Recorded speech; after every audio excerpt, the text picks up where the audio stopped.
కృష్ణా జిల్లా కోడూరు ఆవనిగడ్డ ప్రధాన రహదారి నిర్మాణం పనులను టీడీపీ సీనియర్ నాయకులు మాజీ జడ్పీటీసీ సభ్యులు బండ శ్రీనివాసరావు పలువురు టీడీపీ నాయకులు పరిశీలించారు. కూటమి ప్రభుత్వం ఏర్పడడంతో గ్రామీణ ప్రాంతాల్లో సీసీ రహదారుల నిర్మాణాలు పూర్తయ్యాయని చెప్పడం జరుగుతున్నాయని శ్రీనివాసరావు వెల్లడించారు.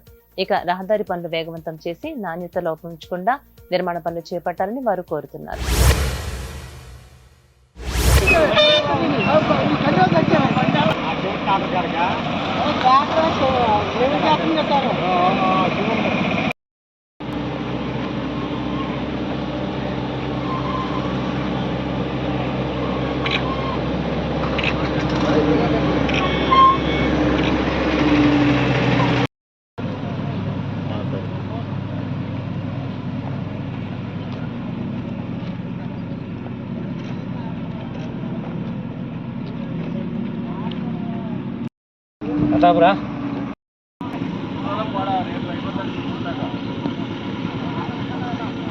దీనికి గత 5 సంవత్సరాల్లో అనేకమైన ఉద్యమాలు, ధర్నాలు, రాష్ట్రరోకులు, పాదయాత్రలు చేసినాం కాబట్టి ఈరోజు ఆ ఫలితం ఇవాళ లభించింది.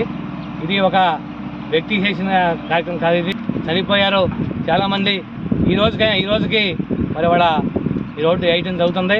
కాబట్టి ఈ రోడ్డు తీసుకున్న కాంట్రాక్టర్ గారు కృష్ణమూర్తి గారు అని తెలిసింది విజయవాడ.